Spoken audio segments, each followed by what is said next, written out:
Welcome to This Explainer. I am absolutely thrilled you're here today because we're diving straight into the deep end of two massive colliding forces. We're looking at the AI workplace revolution on one hand and the deep, fundamental cognitive machinery you're going to need to actually survive and thrive within it on the other. We constantly hear about how artificial intelligence is changing work, right? But the real question is, are you changing your mind to keep up? That's exactly what we're unpacking today, and we've got some brilliant source material to help us figure it out. So, for decades, back in the 20th century, business leaders argued endlessly over what was better: the specialist with deep, laser-focused rigor, or the generalist who brings that broad, cross-functional agility. Well, you can consider that debate completely dead. AI has officially ended the generalist versus specialist debate. The arrival of this technology has entirely rewritten the rules of the modern workplace. It's no longer an either-or scenario. We are literally playing a totally different game now.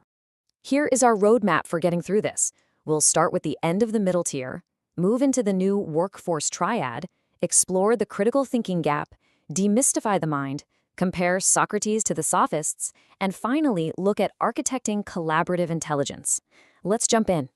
Act 1, the end of the middle and the commoditization of skill. We really need to wrap our heads around how machine optimization is just fundamentally pulling the rug out from under traditional job roles. The moat that used to protect standard, middle-tier technical expertise, it's rapidly evaporating. AI is totally collapsing the cost and the time required for previously specialized tasks. Think about it. In design, tools like Midjourney or Canva are letting complete non-designers produce incredible visual assets. In software development, AI code assistants mean you honestly don't need a computer science degree to start building digital products anymore. And in data analysis, regular everyday business users are running advanced data science tasks through ChatGPT. So the takeaway here is absolutely crucial. The middle tier of basic to intermediate skills, if they don't have broader strategic context, that's just no longer a viable career path. AI simply executes these tasks faster and cheaper than any single person ever could. And that brings us to a really fascinating concept: AI as the meta-generalist. Foundational AI models are evolving into this kind of surface-level meta-generalist. They read text, analyze data, write code, generate images across a massive breadth of disciplines. If an AI can out-generalize most human generalists at a surface level, well, it forces us to ask a pretty uncomfortable question. How is human value actually created now? Act 2, the new workforce triad, from soloists to symphony. So we're shifting from the loss of that middle tier to the rise of a brand new, highly integrated system of work. In this new economy, we're looking at a distinct triad of value creation. First, you have your breakthrough experts. These are the brilliant folks innovating at the absolute edge of their fields, like quantum physicists or advanced machine learning engineers. Then you have machine optimizers, the AI and the tools actually executing and automating performance. But the foundational element, that is the human integrator. These are the people who connect the dots, frame the actual problems, and lead transformations. This role is completely indispensable. You see, the AI can optimize the game, but the human integrator decides what game we are actually playing. Now, to be an integrator means leaning heavily into uniquely human strengths. We're talking about exercising moral judgment, interpreting pure ambiguity, navigating messy corporate politics. And let's be honest, no AI really wants to touch office politics anyway, right? It's about building trust and actually inspiring people to embrace change.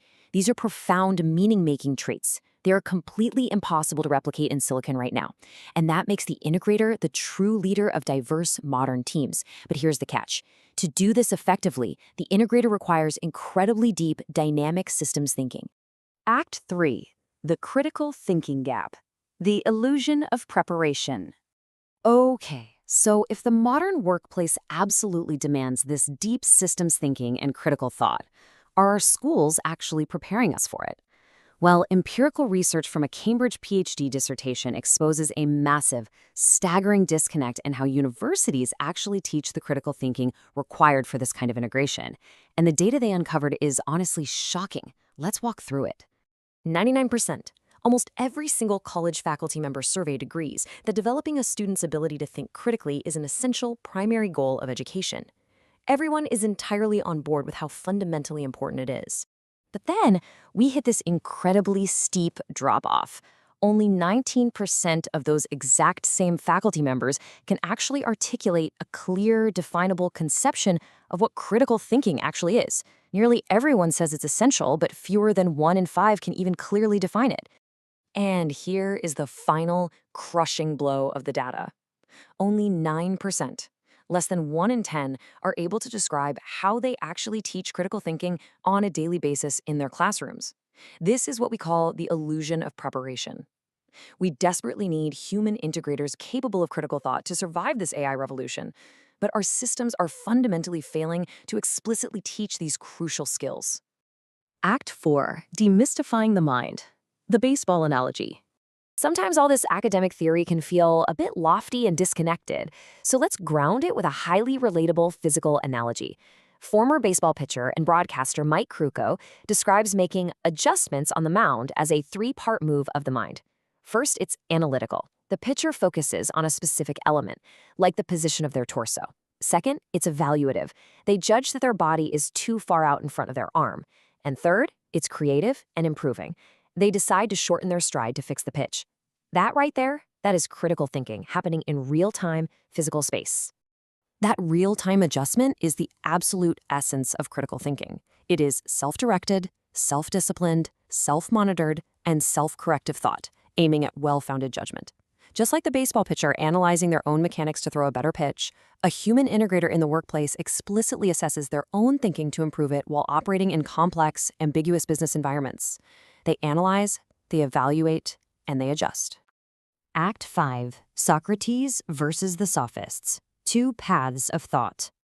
Now, critical thinking is just a tool, right? And it can be wielded in 2 very different ways. On one side, we have what's called weak sense or sophistic critical thinking. This is highly skilled, sure, but it's manipulative. It's selfishly interested. It's all about winning the argument at all costs and critiquing others rather than evaluating yourself. On the other side, we have strong sense or Socratic critical thinking. This is fair-minded, it is deeply self-reflective, seeks the actual truth, and is committed to the development of yourself and your team. True integrators must rely on fair-minded, strong sense critical thought. If an integrator uses weak sense thinking just to win office politics, the entire AI-human collaboration is ultimately going to fail because it's built on a totally flawed, selfish foundation.